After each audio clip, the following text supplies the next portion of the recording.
It was an ordinary Saturday. Until it wasn't. 2 federal agents were approaching. They didn't see a retired registered nurse. They didn't see a grandmother. They saw a gap, a blonde, pale-skinned child and an elderly black woman. And in their minds, that gap was a crime waiting to be solved.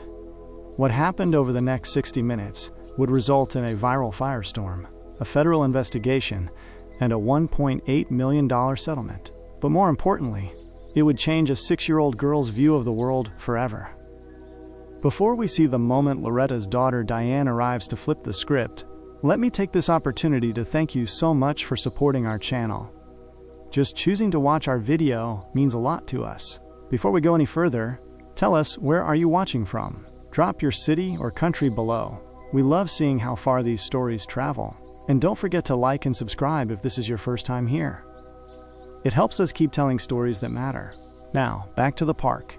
The tension was rising, and Agent Pruitt was about to ask the one question he would live to regret. Agent Pruitt had the kind of authority that wasn't earned. It was just handed to him. He looked at Cora, then Loretta, then back at Cora. He was reading the scene, but he was using a broken lens. Good morning. You with this child? I am.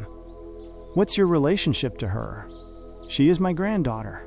Loretta had spent 37 years as a nurse. She had held the hands of the dying and managed chaotic emergency rooms. She knew how to stay calm when the air got thin. She used her professional voice, low, steady, and impossible to ignore. You her caregiver? Babysitter? I am her grandmother. Her name is Cora Calloway. Her mother is my daughter, Diane. Is there something I can help with? Pruitt asked for ID. Loretta moved with deliberate care. She knew that for a woman who looked like her, a sudden movement could be a death sentence. She handed over her license. Different last names. My daughter took her husband's name. This is not unusual, but for Pruitt, everything was unusual. He stepped aside and radioed it in. He called it a welfare concern. But the phrase he used on the radio was the one that would later cost him his career. Inconsistent physical profile. Agent Rodriguez saw the truth. He saw the photos. He saw the love. He leaned into Pruitt and whispered, "We have her ID. The kid is calling her grandma. There's no immigration concern here." But Pruitt wasn't listening.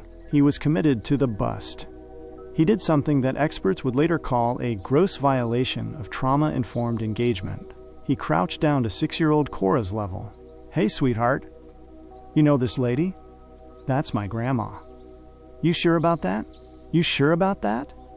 In that moment, the park didn't feel like a park anymore. It felt like a courtroom. Loretta felt 71 years of dignity being stripped away in front of a child. She had lived through Jim Crow, through the marches, through the slow crawl of progress, only to be asked by a man in a vest if she was sure she was family. You just planted a doubt in a 6-year-old child about the safest person in her world.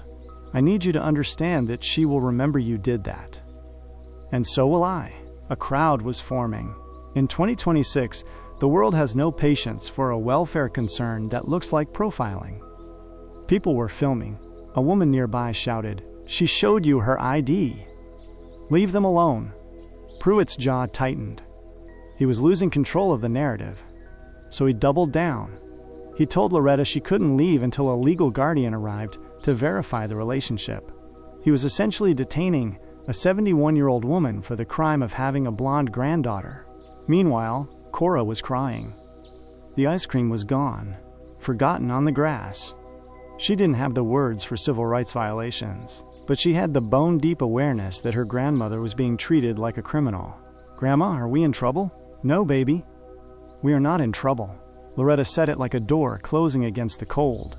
She wasn't just talking to Cora. She was talking to the agents. 31 minutes.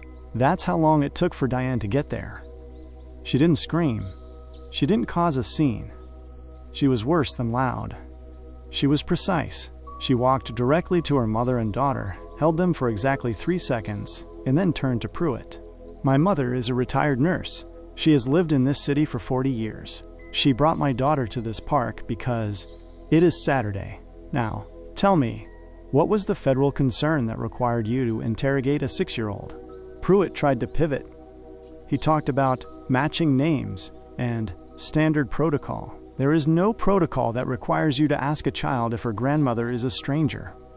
You saw a black woman and a white child, and you decided to play detective. I am Diane Calloway.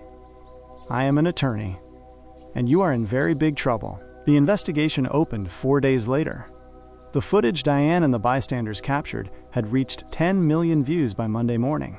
The agency had no choice. The internal review revealed the following. 1. The tip, the anonymous call, came from a park visitor who admitted he didn't think they looked like they belonged together. The agency had acted on a tip based purely on bias. 2. The conduct, Agent Pruitt had bypassed Rodriguez's suggestion to clear the scene after seeing the photos. 3. The result. Pruitt was terminated. His federal certification was revoked, but the family didn't stop there. They filed a civil suit for wrongful detainment and emotional harm. The government's lawyers didn't even want to go to trial. They saw the footage of the pearl earrings and the melting ice cream, and they knew they would lose. They settled for $1.8 million. But as Loretta would tell the press later, the money was the least important part of the story. Loretta gave one interview in her living room. She sat in her good chair, wearing those same pearls. I want people to understand the real cost, not the settlement. The cost is the version of that Saturday that should have been. The question that stays in a child's mind.